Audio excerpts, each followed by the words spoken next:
It is 9 p.m. East African time. Karibu sana. This is the Daily Report. I'm yours truly, Stanley Nyerungita. On the Sun Language docket is Roda Nyamai. Coming to you live from Nairobi. Quite a lot lined up for you. Like our name, the home of untold stories. So let's get into it.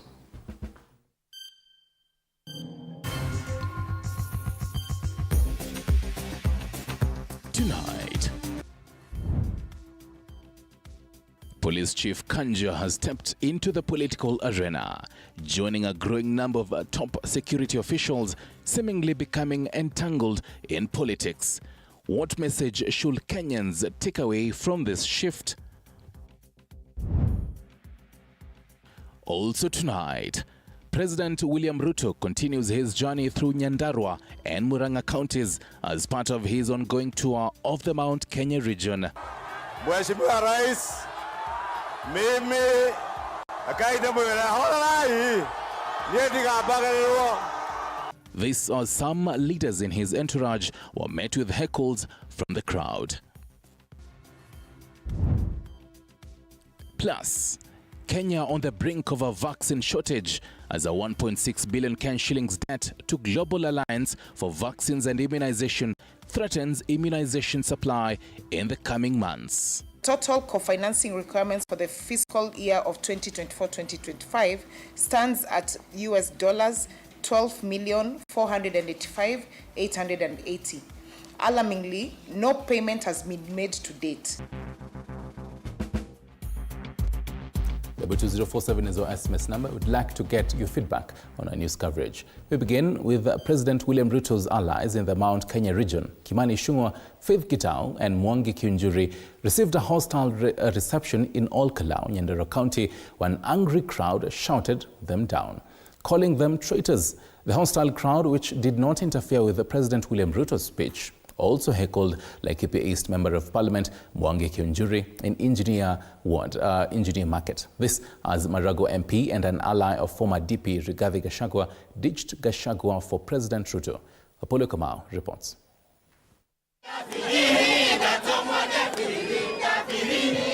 For the first time during his Mount Kenya tour, which kicked off on Tuesday, President William Ruto's allies in the Mount Kenya region and vocal critics of former DP Rigathi Gachagua met a hostile reception in Nyandarua County, where an angry crowd called them traitors. Mheshimiwa Rais, mimi akaida mwela holai. Kikuyu MP Kimani Ichung'wah had a rough time in Olkalau, where an angry crowd shouted him down in front of the president, calling him a traitor. His attempts to tell the crowd to calm down and that he will not be intimidated fell on deaf ears. Haya. Nimesikia mambo yenu. Utatusaidia na hospitali yetu. Nyandarua MP Faith Gitau was not lucky either, as the crowd also shouted her down, despite attempts by Nyandarua Governor Kiaria Badilisha to calm the crowd.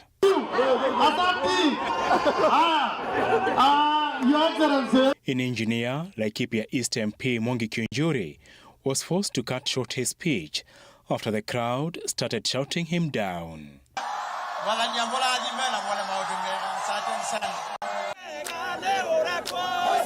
President Ruto's tour in the two counties, however, paid off in Maragua, where area MP Mary Wamaua ditched former DP Rigathi Gachagua for the broad-based government after a charm offensive by the president and his deputy Kithure Kindiki.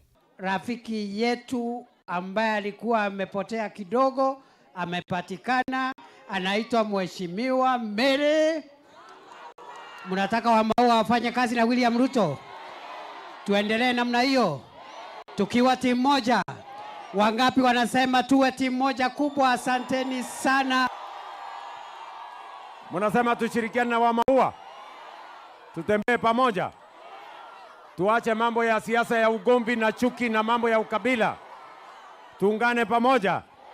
Wapi? Haya, sasa tufanye namna hiyo. Asante sana. Mimi hakuna wakati tumesimama na His Excellency akakosa kujua ile iko roho yangu sababu ya watu wangu.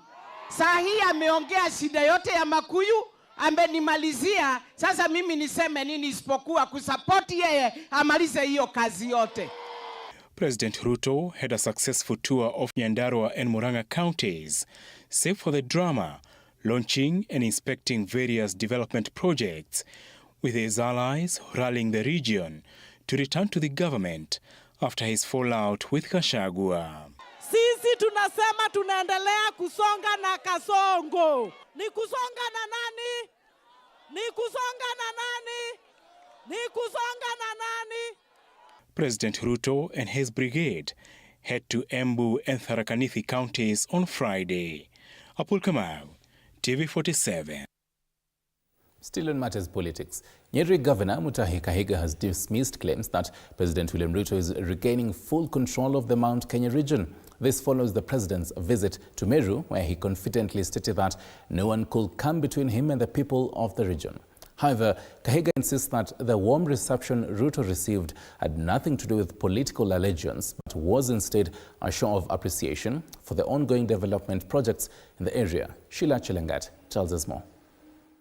Days after welcoming the president in Kieni, Nyeri County on his first day of the Mount Kenya region, na tungetaka tumhakikishie asiwe akiambiwa ati asikuje Nyeri. Sisi tunataka akuje tena na atuletee nini? Nyeri Governor Mutahi Kahiga has dismissed claims of the Mount Kenya region warming up to President William Ruto, saying the warm reception received was due to development he was bringing to the region. Si mimi mwenyewe pia nilimkaribisha Nyeri na kwa sababu ni rais na mimi ni gavana na nikampokea, lakini hata yeye mwenyewe anajua uchangamfu uliokuwako mwanzo na ule uliokuwa wakati huu kuna tofauti. This comes a day after President William Ruto, while addressing the ongoing supremacy battle for Mount Kenya, insisted that he still has a firm grip on the region. Mimi nimekuwa na nyinyi miaka yote. Mimi siwezi kubali ati mtu akuje atutenganishe na siasa ya fitina na chuki. President William Ruto's tour had been seen as a move to consolidate support in the region, especially after the fallout with his former deputy, Rigathi Gachagua. Rais ni kingpin wa Kenya, lakini pengine sio kingpin wa mlima. Ukimwona mwambie Mheshimiwa Rais, wewe ni kingpin wa Kenya. This comes as the president continues his tour of the mountain region, expected to end on Saturday. Sheila Chelangat for TV47. Health and Kenya could face a critical shortage of routine vaccines within the next 2 months due to an outstanding 1.6 billion Kenya shillings debt owed to the Global Alliance for Vaccines and Immunization. Health experts warn that beyond financial constraints, vaccine hesitancy driven by misinformation and cultural beliefs is further hampering immunization efforts. Our health reporter Elizabeth Atieno reports on the looming crisis and its potential impact. With each passing day, the lives of millions of children in the country are at risk as they are likely to contract preventable diseases like polio, measles, and pneumonia if the government fails to adhere to its co-financing agreement with Gavi by disbursing the 1.6 billion Kenya shillings needed by June this year. The total co-financing requirements for the fiscal year of 2024-2025 stands at $12,485,880. Alarmingly, no payment has been made to date. Gavi is expected to stop its immunization support in Kenya by 2029. Health stakeholders have raised concerns that should Gavi withdraw its support, then Kenya will face a 9.6 billion Kenya shillings funding gap in immunization every year. And so by 2029, we are expected to fund 100%. In 2025, Gavi has disbursed 1 billion Kenya shillings to support Kenya's immunization, an additional from the 970.8 million Kenya shillings disbursed in 2022.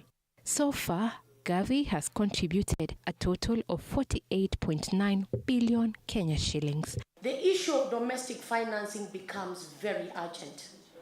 We have to then begin to discuss as Kenyans, what are we going to do? In the 2024-2025 financial year, the health expenditure is 165 billion Kenya shillings in the national government through the Ministry of Health, and the expenditure for counties is 118.9 billion Kenya shillings. According to the report, the national government is increasing its budget annually while that of counties appears to be declining. For instance, in the 2020-2021 financial year, the national government health expenditure stood at 121 billion Kenya shillings, while that of counties stood at 133 billion Kenya shillings. When we look at the previous financial years, we've seen that we are allocating an average of around 1.5% of the national budget to immunization. The immunization cost is projected to increase from 1.2 billion in 2023 to 4.1 billion by 2029. And when you look at immunization, for every shilling that we are putting in as a country, donors are putting in 3.3. The Kenya Women Parliamentary Association, KEWOPA, has called on the Ministry of Health and the Ministry of Treasury to work with speed and honor the co-financing agreement with GOtv. Failure to meet this deadline will undermine the immunization program and endanger the progress we have made. The question now lies on sustainability. Is Kenya really in a position to sustain all its immunization programs when the donors pull out? However, public-private partnership is said to be instrumental in spearheading immunization in the country. Elizabeth Atieno, TV47. Thank you, Liz, for that. Back to matters politics. The presence of Inspector General of Police Douglas Kanja at President William Ruto's rally in Nyeri County on Tuesday has sparked mixed reactions among Kenyans and various lobby groups, calling him out from what they now call egregious violation of constitutional and legal provisions that govern the National Police Service, NPS. And as Mike Kagongo reports, security experts have warned Kanja against involvement to political rallies to maintain trust from the public who believe NPS should be neutral in their service. Pia kuna mkubwa ya polisi ya Kenya. The address by Inspector General of Police Douglas Kanja in Nyeri County on Tuesday has since then elicited mixed reactions both on and offline, with a section of Kenyans demanding his resignation on grounds of his involvement in politics. While speaking in Kieni on Tuesday, Deputy President Kithure Kindiki requested the police boss to address the crowd in a manner that would make it seem as though President William Ruto's friends, who had traveled with him in the Mount Kenya region, was speaking directly to the crowd. Nimukenete, nikona President ito aha, namukachokia gatho, nimukwenda choke rigi. Thank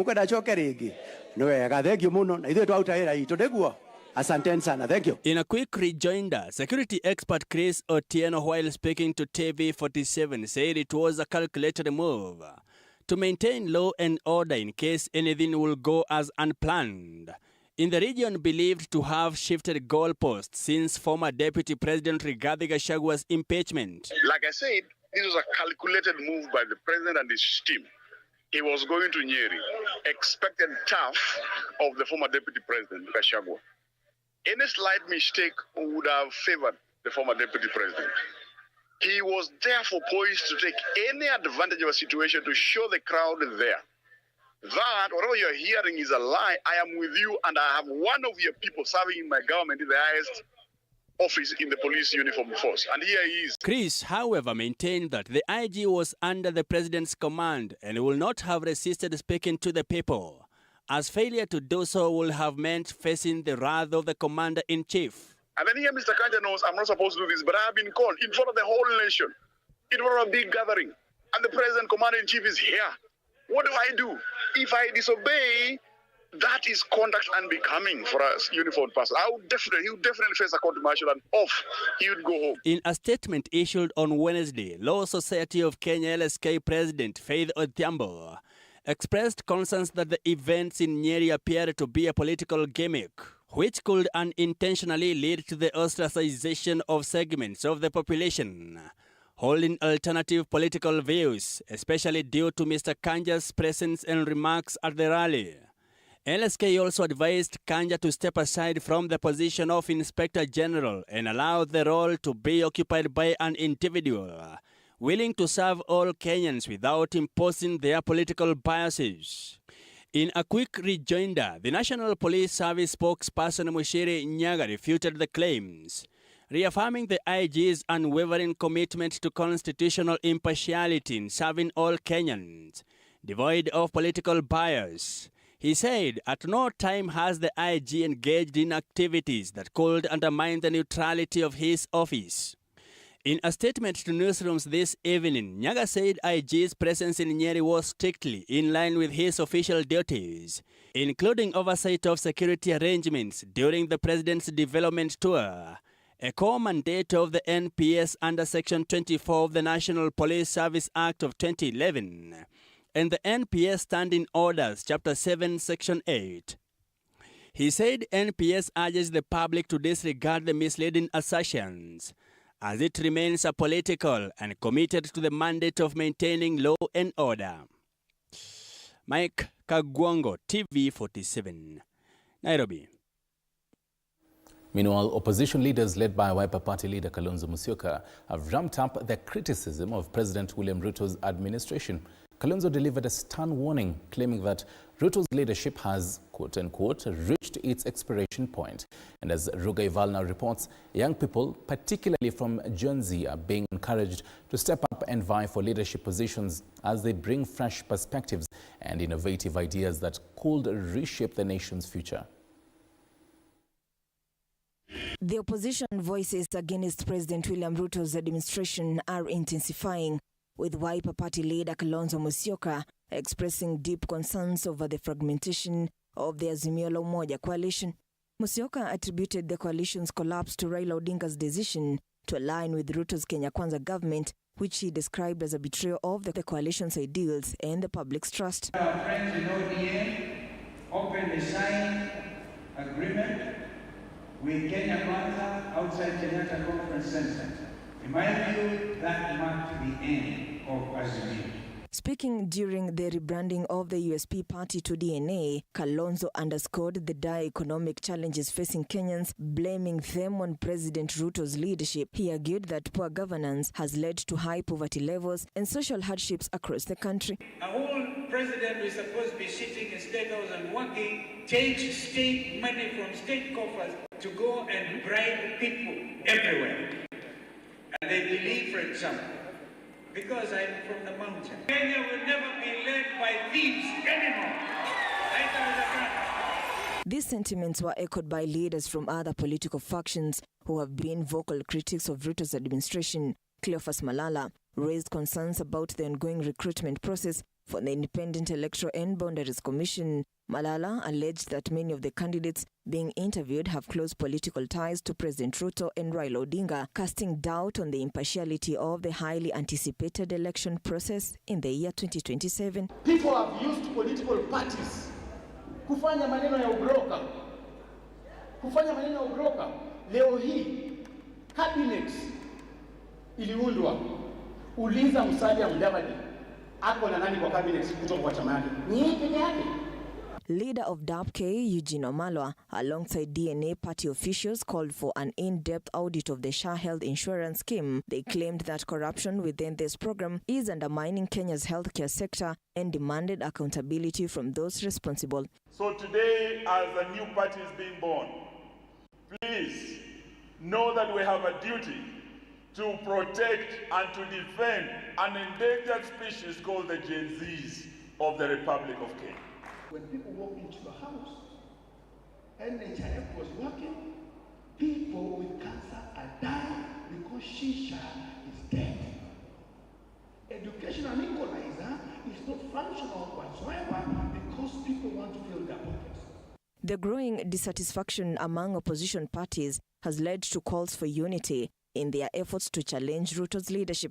Jubilee Secretary General Jeremiah Kioni urged Kenyans to remain vigilant against oppression and criticized Ruto for failing to deliver on his promises. Kioni emphasized that disorganization within opposition ranks could unintentionally guarantee Ruto a second term in office. We must come together and ensure that even if Ruto, unfortunately aided by Raila because they are together in the same government, even if they come up with an IBC and they pick Ruto as the chairman, they will still lose come 2027.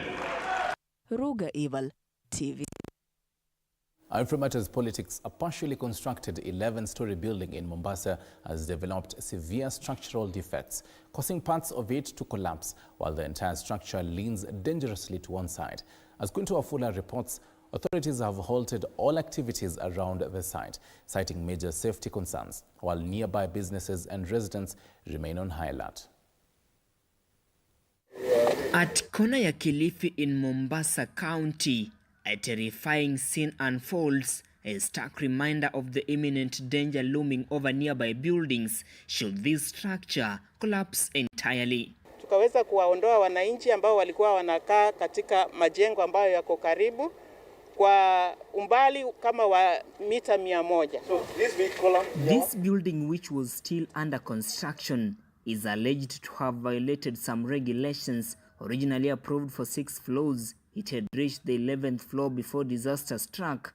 A National Building Inspectorate official has attributed the incident to non-compliance with building codes. From briefly looking at the building, the columns are failed, and they failed because of poor workmanship. And this poor workmanship is most probably because the consultants, the engineers, and the architects were not involved.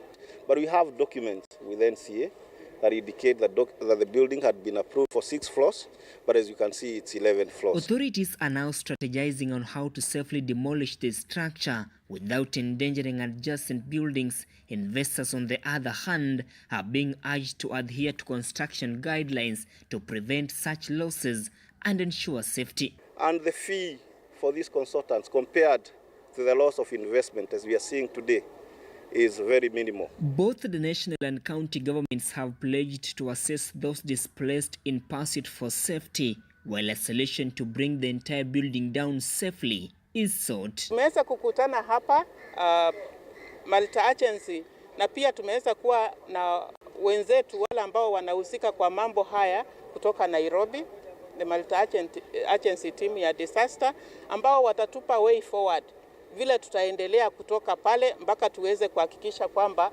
sehemu hile iko salama. Tunashirikiana pamoja county government na national government na other private sector. Lengo letu kuu mwanzo hapa ni kuhakikisha usalama wa wananchi. The incident of this story building collapsing has deserted this area. Residents and business people remain at crossroads, not knowing when they will come back and resume with their daily lives. Quinto Wafula, TV47, Mombasa. Thank you, Quinto, for that. Now, Kenya's trade with the United States has suffered a major setback after the U.S. government imposed a 10% tariff on all Kenyan exports. The decision, signed into law by U.S. President Donald Trump, is aimed at addressing trade imbalances, but is expected to impact key industries. Andrew Kilemi reports on the potential economic fallout. In this report, produced by Alvin Givenji. The tariffs will affect Kenyan exports, particularly in key sectors such as textile and agriculture, which have been exempt from tariffs under the African Growth and Opportunity Act, AGOA, which was enacted in 2000 as a U.S. trade policy that provides duty-free access to the U.S. market for sub-Saharan countries, aiming to boost economic growth and promote trade and investment. However, AGOA nears its expiry in September this year.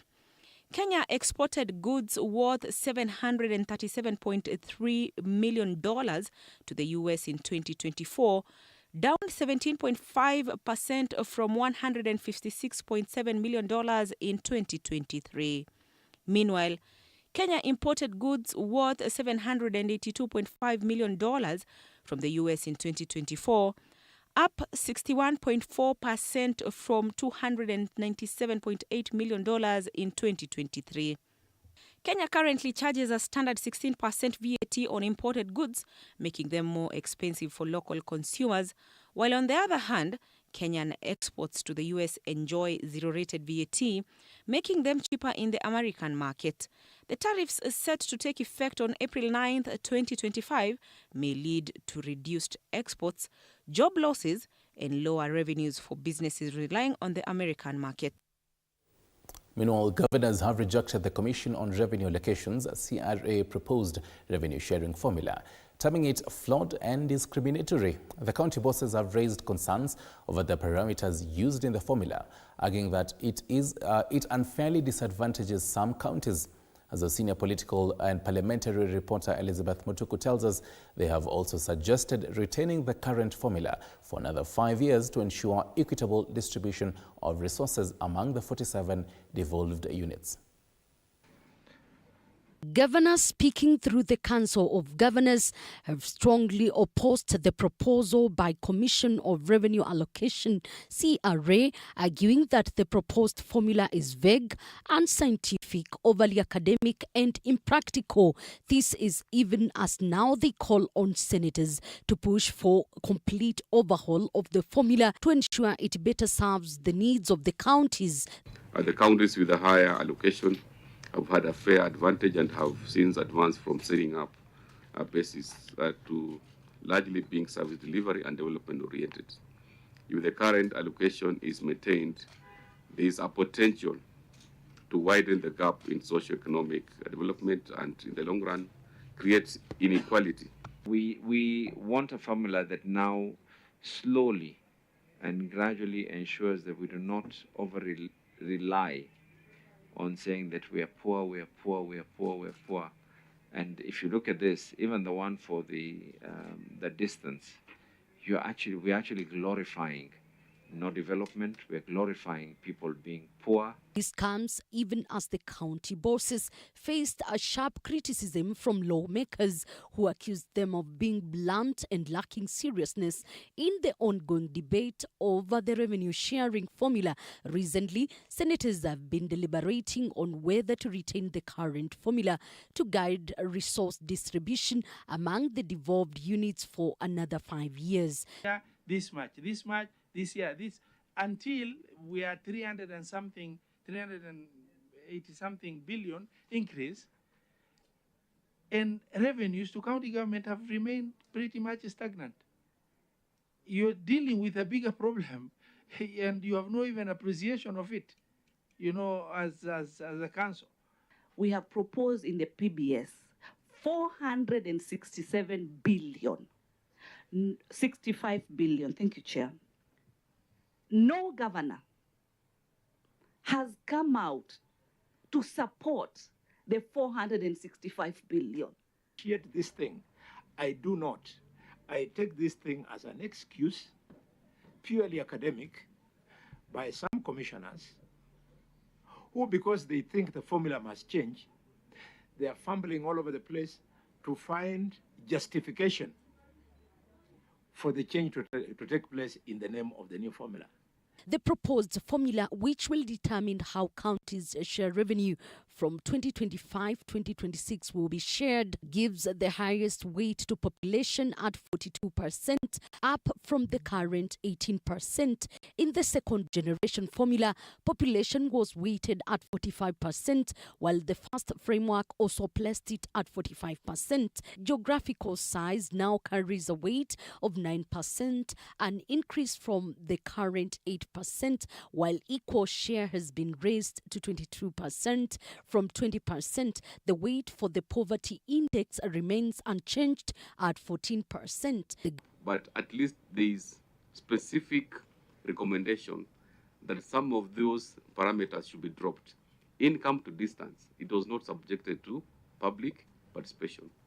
So what we are saying here is we don't agree with the income to distance.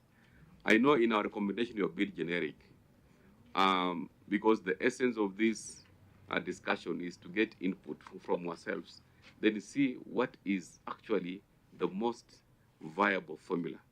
But from the communication here, really, the third formula is good enough. Governors insist that they would support the retention of the current formula, provided it guarantees that no county would lose a revenue. Elizabeth Mutuku, TV47, Nairobi. That report by a senior parliamentary reporter takes us to a very short break. When we come back, we'll be telling you more news as well as sports news. Don't go too far.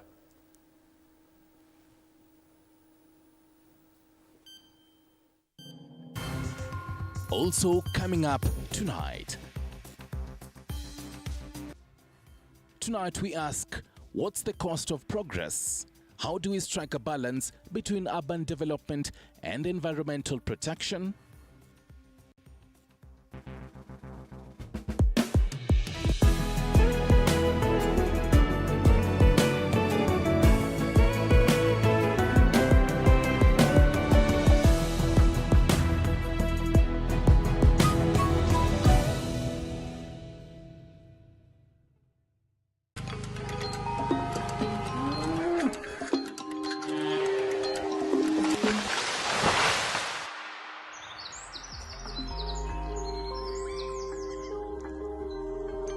Our world is changing every day, and so should we, for the better. Each week, we tackle the big why, the question that should be on everyone's minds. Why isn't this fixed yet?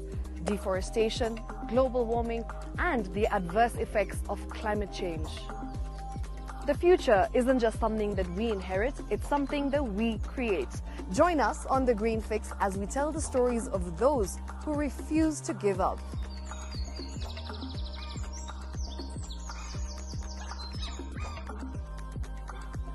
When it comes to fixing the planet, there is no time to waste. Join me, Shiksha Arora, on Thursdays at 9 p.m. on The Green Fix as we look into the big why, you and I.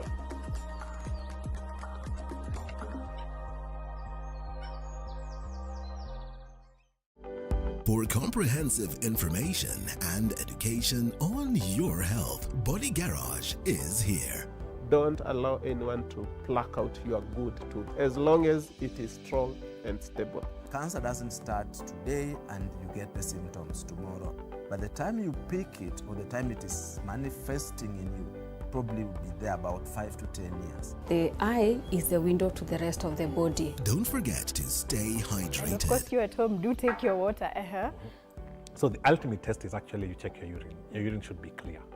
Clear like the water? Yes. Should be able to see the other side of the urine. If your urine is colored or has changed color, you cannot see the other side, then you have not taken enough water. Don't forget regular health checkups. Early detection saves lives. I want the message be, we can prevent cervical cancer. We prevent cervical cancer in several ways. You have young girls and even somebody who's above that age, you can pay at least every 3 years. Somebody should have a pap smear done. If you are 40, 45, 50, going upwards, once a year, please go see a doctor. Yeah, it's just for normal routine maintenance.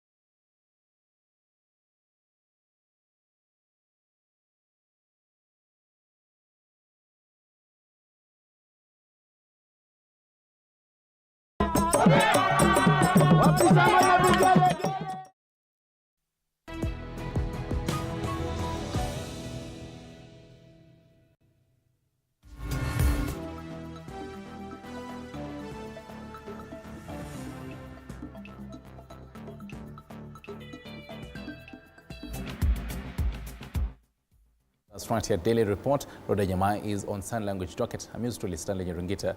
To business news now, and smallholder farmers are increasingly adopting push and pull intercropping techniques to manage pests by planting repellent crops. This shift comes amid concerns over declining horticultural exports, which recorded a 13% drop last year, bringing a total earnings down to 137 billion Kenyan shillings. The country is focusing on reducing pesticide use in its horticultural sector. One such initiative is the use of push and pull technology in fruit and vegetable farming. Manufaa yake ya kwanza yakiwa ni kuweza control the spread of pests on the farm. One of the major pests ambazo zina affect, ukiangalia hapo kuna ndizi, ni molds. So huu mmea una repel molds. Kutokana na hiki kilimo chetu, sio tu kwamba ni watoto tumewafunza, tumefaidika kwa mambo mengi, hata tumeweza kununua shamba nusu eka kutoka kwa hiki kilimo. This approach involves planting crops that naturally repel pests by emitting a certain scent around the main crops, offering protection. Ukilemewa sana tunaweza tukakata mti mmoja miwili tukauza kwa sababu ya mambo madogo madogo. This technique is also employed in cereal farming, where legumes are planted to keep stem borers and moths away from the crops. The easy advantage is that on the health side of it, okay? First of all, we are reducing the chemical residues on the crops that we're using. So, especially for those who are exporting to European markets, for example, we have the European Good Agricultural Practice, EU GAPs. They are very sensitive in what we're exporting. And if there are thresholds of chemical residues in those foods, then we destroy that market. And in addition to pest control, the repellent plants help improve soil fertility by adding nitrogen back into the ground. Push and pull technology has also helped to reduce production costs by cutting down on the need for expensive pesticides. Hibak Said for TV47. Right, from the farms to the boardrooms now, and business leaders convened for CEO Leadership Roundtable ahead of the African Private Sector Forum on Forced Displacement, set to take place in Nairobi on the 29th of April 2025, with over 45 million displaced people across Africa. The event focused on transforming displacement into an economic opportunity. Discussions centered on improving access to work, business opportunities, and financial services for refugees, with key commitments to expanding financial inclusion, promoting digital access, and advocating for policies that enhance economic participation. Especially in 2025, in the current climate we're in, because for more than 45 million people are displaced on the African continent, 35 million of them internally displaced, and more than 50% of them are young women and youth under the age of 18. So coming together and finding sustainable pathways for them to be productive members of our economies is especially important at this moment. Right. Meanwhile, KCB Bank has partnered with Mivida Homes to support the government's affordable housing agenda, aiming to reduce Kenya's housing deficit by providing accessible financing solutions. Through this partnership, KCB will offer debt financing for construction while also providing mortgage options for aspiring homeowners. The initiative is set to deliver 5,000 homes over the next 5 years, focusing on creating master-planned, mixed-use communities that cater to low and middle-income earners. This collaboration is expected to enhance access to home ownership for many Kenyans. You see, affordable housing has had two challenges, broad challenges. If I think on the supply side, the lack of very deep project finance market. And you need people with large balance sheets like KCB to be able to solve that side. But more importantly, it's the absence of the demand side financing with affordable mortgages. Previously, mortgages were 15-18% plus, which would have made it very difficult for people to finance their homes. Being developed like today on the site we are in, this is a master plan of about 47 acres. In another 20 years, the developments we are financing, where will they be? What impact will they have on the environment? So for us, that was very key, and that was the main driver that chose the kind of partnership that we want to run with Mivida. And the second thing is that they're building in scale. They have a stock of about 5,000 units. We come in handy on the end user finance.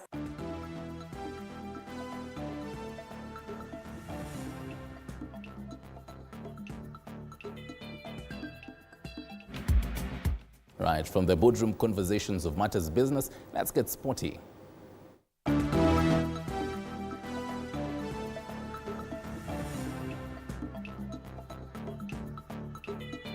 Sports news brought to you by Maybets. Join Maybets leo upate free bet papo hapo.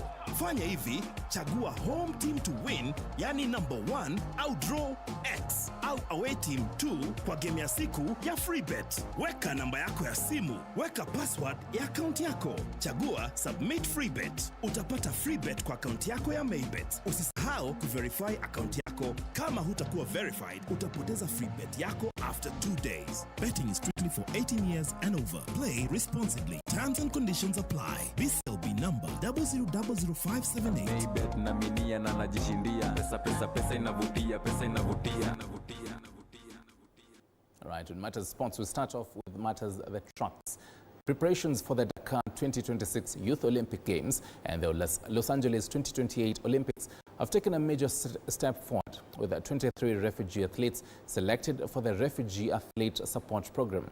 These athletes, chosen from a pool of 108 participants, represent refugee communities from Kakuba, Kalobeyei, Dadaab and urban settlements across Kenya. The selection trials, held on the 1st of February in Eldoret, were conducted in partnership with multiple global sports organizations, including the International Olympic Committee, World Athletics and the National Olympic Committee of Kenya. The selected athletes will now undergo specialized training in various high-performance camps, with senior athletes in athletics reporting to the complete sports camp in Kaptagat, while those in judo and taekwondo will train in their respective disciplines. Just to experience that great environment, to compete with great athletes, Olympian, it has really been my focus, my goals, Do another trial which is final in E10. I took position 3, which give me now a scholarship. Onyesha dunia kama sisi pia tunaweza fanya. Right, to what I love to call the game of kings and queens, the Kenya Tourism Board, KTB, is setting its sights on boosting golf tourism through the expansion of the Sunshine Golf Tour across different counties in the country. The move is expected to attract international players while fostering local talent at the grassroots level. Now, KTB believes that leveraging golf as a tourism asset will help position Kenya as a top golfing destination in Africa. This announcement comes as the Sunshine Development Tour East Africa Swing Qualifying Tournament concluded today with the top 10 players securing spots for the prestigious Sunshine Q School Tournament in Johannesburg, South Africa, set to tee off next week. We're incredibly excited, the Sunshine Tour, to be here in Kenya to announce our partnership for the Sunshine Development Tour East African Swing. A wonderful place, such a magnificent pathway for our players to achieve their global greatness, and to partner with such visionaries as our Kenyan friends. We're excited for the future. We are excited to be part of Sunshine Golf Developmental Tour that will not only give an opportunity for our golfers to grow into the professional level, but as a country, it gives us an opportunity to tap into the 5.3 million golf tourists in Africa in 10 events that will be carried out here in Kenya. We have over 40 golf courses, beautiful golf courses in the country, but never gets a chance to be exposed globally. And for us, it's an opportunity to showcase what this country has to offer, even as we continue to diversify our tourist offering. Right, now Team Kenya's athletes who participated in the World Masters Athletics Indoor Championship in Florida arrived back in the country on Thursday morning after a stellar performance. The team, comprising 8 athletes, clinched a total of 8 medals, 5 gold and 3 silver. Eric Sikuku was a standout performer, securing 2 gold medals and breaking the world record in the 3,000-meter walk race.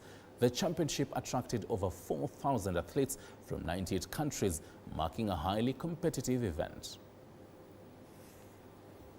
Tumekuwa na performance mzuri, tulienda tukitarajia kushinda medali na kwa hakika tumeshinda medali. From 8 athletes tumepata 5 gold medals and 3 silvers. My first time kwenda indoors, sijaienda. Na nashukuru Mungu sana kukuja na medal. Okay, sikuwa na experience ya indoors, lakini vile nimeenda sasa nimekuwa na experience kwa sababu kiwanja ni tofauti na yenye tunatumia huko. So ilinipea challenge kwa kiwanja kidogo, but all in all nikakuwa mshindi. Kwangu nafurahia lakini si furaha sana kwa sababu wengi wetu kati ya wenye tulifanya trial wangeshiriki au kupata visa. Sasa ni mimi peke yangu niliwakilisha kitengo cha masafa marefu na nilitia pora, ikafikia kiwango nikafunja rekodi kwa 3000.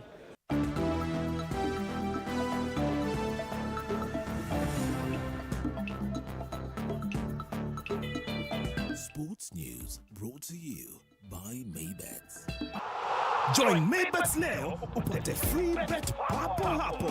Fanya hivi, chagua home team to win, yani number 1 au draw X au away team 2 kwa game ya siku ya free bet. Weka namba yako ya simu, weka password ya account yako. Chagua submit free bet. Utapata free bet kwa account yako ya Maybets. Usisahau kuverify account yako. Kama hutakuwa verified, utapoteza free bet yako after 2 days. Betting is strictly for 18 years and over. Play responsibly. Terms and conditions apply. BCLB number 000578. Maybet na minia na najishindia. Pesa inavutia, pesa inavutia.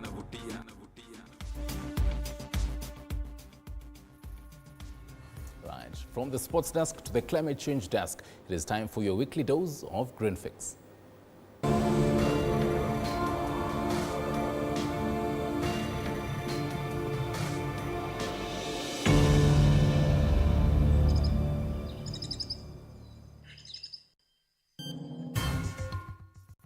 Ladies and gentlemen, tonight on Green Fix, we explore the balance of urban development and environmental protection of both Karura and Ngong Road forests.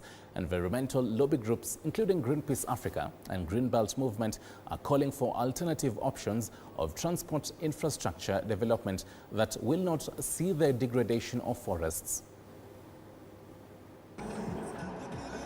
It is 3 p.m. The traffic flow along Kiambu Road Wayleave from Muthaiga heading to Kiambu Town is minimal. On one side of the road, Karura Forest Reserve showcases its picturesque view, with the trees in their varying sizes and types swaying with the command of the wind. However, during peak hours or when an accident occurs, the heavy traffic flow seemingly dampens the picturesque view of lush vegetation, with constant hooting renting the air. According to the Kenya National Highways Authority, KENHA, hourly traffic flows peak between 4 p.m. to 5 p.m., with the highest two-directional hourly flow of about 1,824 vehicles being recorded along the Thika Road Northern Bypass section. To alleviate this traffic congestion, KENHA in 2018 hired APEC Consortium and SPAN engineers to prepare a feasibility study for the development of Muthaiga Kiambu Ndumberi Road B32 into a dual carriage B52/C558. The two consultancy firms began conducting public participation fora from 18th June to 16th July of 2019 in different locations, majorly in Kiambu County. In the conclusive environmental and social impact assessment report of 2020, KENHA, in collaboration with APEC and SPAN engineers, highlighted that members of the public had stressed that Karura Forest should not be acquired for the construction of the road. According to the assessment report, the sensitivity of the Directorate of Criminal Investigations installations had to be considered in moving the road design towards Karura Forest. Further, DCI state that, and I quote, they requested for a buffer zone between the boundary wall of the facility and the edge of the main highway of 30 to 40 meters. Their view was that part of the road should be ceded from Karura Forest. End of quote. This proposed expansion, which has 5 alternative routes to diffuse traffic and 5 bypass options that have been considered, will see the hiving off of Karura Forest. What that commercial enterprise is. Okay. Yeah. A move that has raised eyebrows among environmentalists, including Greenpeace Africa and Greenbelt Movement, who fault KENHA's proposal to excise 51.64 acres of this forest. We pursued this matter directly with the government agencies. We did not get what we felt was satisfactory answers into the decision that was made and what was weighed into coming to this decision. The second issue for us is the fact that the government intends to excise nearly 52 acres from the forest. That is the equivalent of 29 football fields.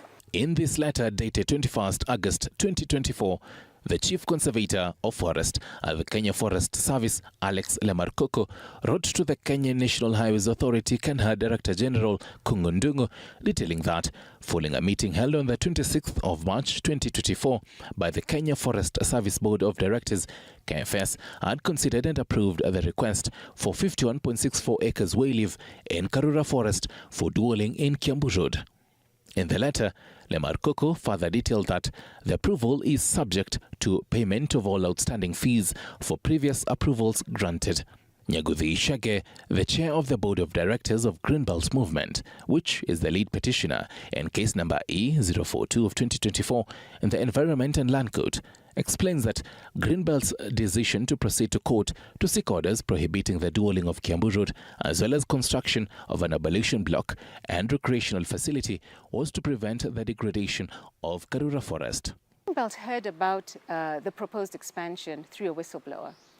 And when we received copies of documentation from a concerned citizen, we got in touch with government officials to try and find out whether indeed this documentation was credible, whether it was valid, and whether there was any truth to the allegation that this was proposed. We did not get adequate responses from the government.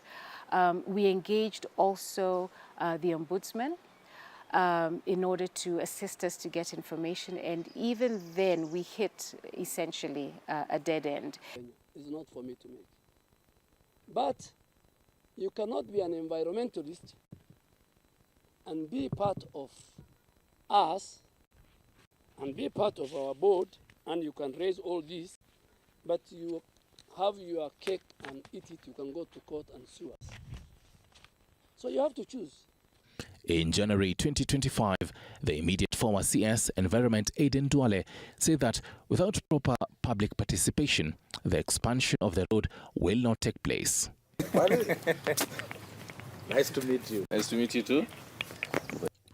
Amos Wemanya, the responsive campaign lead for Greenpeace Africa, however says that cutting down trees to expand the road should not be an alternative. The reason we have high traffic on Kiambu Road is our public transport has failed, and everyone now is running to buy a second-hand car from Japan so that they can be able to move around. Why can't we have proper mass transport systems, rail lines running through the city, so that we avoid this thing of motorization? And how many highways are we going to build if everyone here in Nairobi is going to buy their own cars?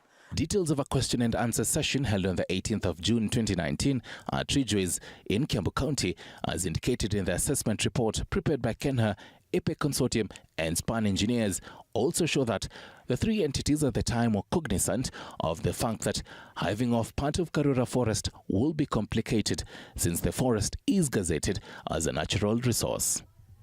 Any climate scientist who you will speak to, they will tell you that it's not a one-for-one. Planting a tree to quote-unquote replace the trees that have been lost, it's not a one-for-one. Greenpeace Africa, Greenbelt Movement, together with other environmental lobby groups in December 2024, had a sigh of relief following a ruling by conservatory orders that were issued by Honorable Justice Omolo, prohibiting the dualling of the road pending hearing and determination of the motion. Same script, different cast is playing out kilometers away in Ngong Road Forest, which is managed by the Kenya Forest Service and Ngong Road Forest Association, a community forest association formed under the Forest Act of 2005. Heavy trucks are turning, scooping soil where trees once stood high and mighty, in what will see the proposed Lenana station come to life. This 8 billion shillings project that was commissioned by President William Ruto on 15th of December 2023 is expected to reduce traffic congestion along Ngong Road. In a statement in February 2025, Kenya Forestry Service confirmed that it had granted an early entry to the Ngong Road Forest to Kenya Railways Corporation for the construction of a meter gauge railway. And it's not just the case of Karura and Kiambu Road. I've talked about Ngong Road rail line. It's coming from Ruto. And the community around there is saying we have shopping centers along the southern bypass. Why can't this rail line follow the southern bypass routing rather than hiving a forest? In any case, no one lives in Ngong Road Forest. According to the Environmental and Social Impact Assessment Report 2024, members of the public also raised possible alternative routes for the project, including prioritizing the dualling of Ngong Road from the current shopping center. In terms of development, we are not against development, but we have engaged Kenya Railways and other partners on alternative routes to be considered for the railway so that we avoid the destruction of the forest. And we have given them those alternative routes to consider, but we are being told that they can't work, and even the public participation to tell us that it does not work is not clear to us. That engagement is not there. However, according to the Kenya Railways Corporation, the project is an alternative transport system for residents of Karen, Ngong, Kiserian and Ongata-Rongai. As we see, when this project continues to be rolled out in this manner, number one, the forest coverage, when there are alternative routes, this could be avoided, and then therefore it has an effect on the biodiversity of the area. This is the Riruta-Ngong meter gauge railway commuter project. According to the Kenya Forestry Service, there will be a rehabilitation plan to ensure that the trees cut in this particular development plan are not degraded, but conservationists argue otherwise. So it's always better to follow the precautionary principle, which is what guides us. That is in our laws. The precautionary principle says that if there will be, and this is a core principle of sustainability, if there will be significant damage that will be done to the environment that will be almost irreversible or irreversible, then it's important to look for the choice that will cause the least impact, both now and in the future. And that is what we should be thinking about. What alternatives do we have? Stanley Nyeringita, TV47.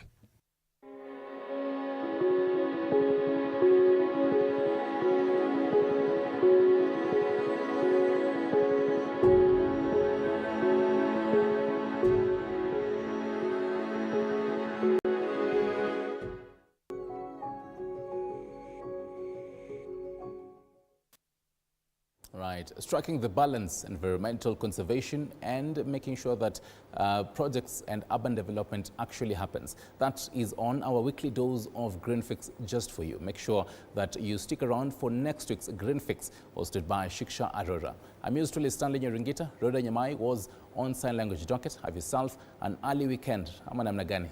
Goodbye.